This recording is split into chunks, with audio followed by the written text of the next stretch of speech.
Hi, this is Barry here, and you're very welcome to today's podcast episode from WriteCome.com. And today I have a question for you. Do you want to make more money from your writing? Now, if you're listening to this podcast episode, I assume that answer is yes. Now, before I go any further, I want to give full credit to Dan Kennedy for the content in the podcast episode today. And that content came about from me reading one of his books, which is called The No BS Guide to Time Management. Now, it's really well worth reading just to give you a kind of window into the typical day that Dan has and how he kind of schedules his time and the way he kind of locks himself away from the world. So he's not distracted by social media, by the internet, or people dropping by his office to ask him a question. But not only that, he brings up some great tips and tricks in the book. So if you haven't read the book, I highly recommend you go over to Amazon and get yourself a Kindle copy or paperback version and read it multiple times because there's a lot of great content in it. But Dan brought up in the book, how much do you value your time? Now, I don't know if it's something you've ever thought about, but what is a typical hour worth to you?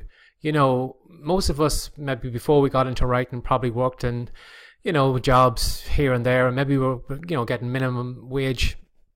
So like your employer probably said to you, well, an hour of your time is worth $10 or whatever the minimum wage is in the country that you're living in.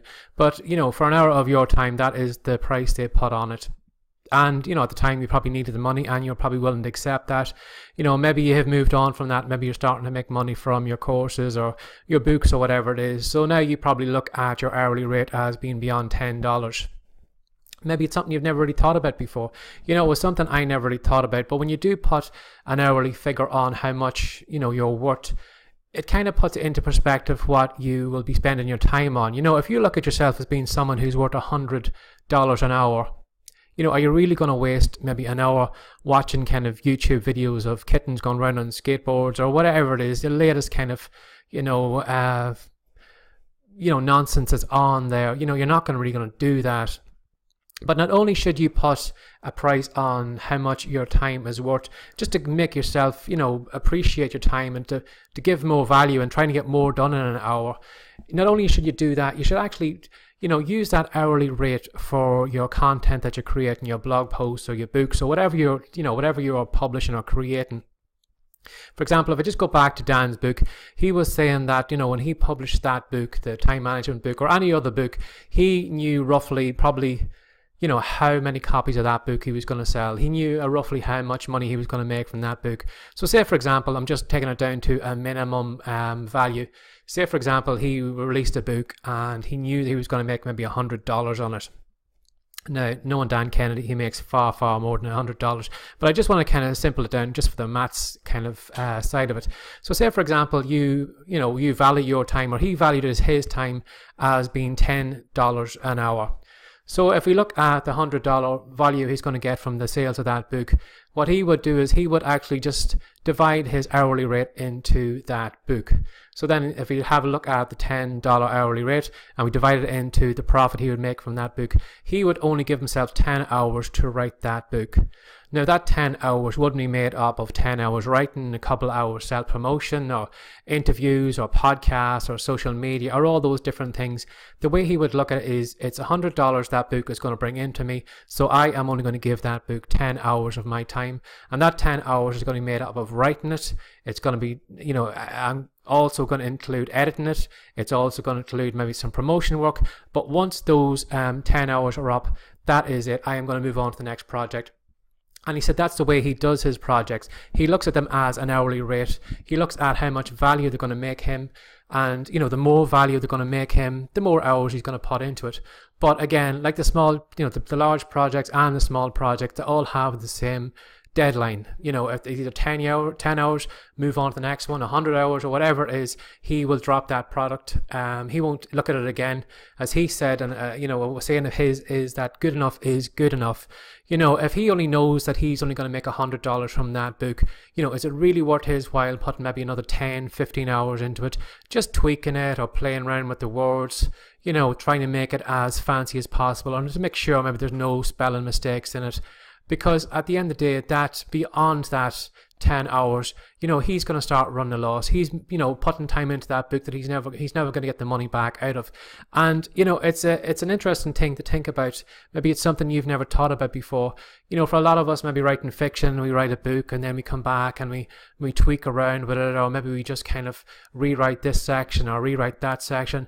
And all of a sudden then, the hours go up and up and up. And when you think about it, are you really going to get all the money back from those extra hours that you put into it? Would you not be better just, as Dan says, good enough is good enough, making the book as good enough as you can, drop it, put it in the Kindle store or put it wherever, include your promotion time in that hourly rate and then move on to the next project. So then at least that's where you're always, you're moving forward. You always have more and more products out there, or more and more books or video courses or whatever is content that you're creating. You're always going to have more and more, rather than just kind of sitting back and like some people, who maybe have only written one book in their lifetime, you're constantly going back and tweaking it and tweaking it, tweaking it. And in your heart and soul that you're never going to get the value out of that book. You're never going to make that money back on all the time you wasted. And that is simply by, having a look at what your time is worth. So it's an interesting thing to think about, and it made me, realize, how much time I've been wasting doing stupid things. And that was one of the reasons why I dropped out of social media, and why I basically just, post up the odd piece of content, but I don't actually spend any time there anymore, because it's not worth my time. My time is better spent doing writing, creating podcasts like these, creating video courses or whatever it is, because that is where the value is fully rate. That is where I get my, an hour me spent doing podcasts or something like that is going to be far more profitable for me, rather than going over the favorite hole of distractions and watching stupid videos and, replying to people's comments and all those different things. And it is going to be the same for you. So just want to leave you with that thought today. If you want to make more money from your writing, pick an hourly rate of what you think you're worth. Now, you may say to yourself, well, what figure should I pick? Well, you could start off with the minimum wage, whatever it is, $10. But, I'm sure that you are, if, some employer might only be willing to pay that amount of time just to make you sit in that chair for an hour, or, serve people for an hour or whatever it is. But I'm sure that you are worth more than those $10. So, pick a price of how much value you think you bring to the marketplace, or how good a writer you are. And then have a look at, the latest book that you've released, the last one you let out, how much profit did you make on it, and then divide that hourly rate into the profit of the book. And then that'll give you a rough idea of how many hours you should be spending on that book. And like as Dan does, that includes the editing, that includes the promotion. You're not going to go any further than that. So you're just wasting your time, tweaking it or editing it or doing something that you're never going to get the value back out of it. So I hope you enjoyed this podcast episode, and I hope it gave you something to think about. If you did enjoy it, there's probably some social media buttons close by. You can always click one and share it with your followers. I would really, really appreciate it. And, if you want to know more about me, if you want to know more about the podcast, you're very welcome to come over to WriteCome.com. That's WriteCome.com. So as always, thanks for sharing your time with me again today, and take care and have a great day. Bye-bye.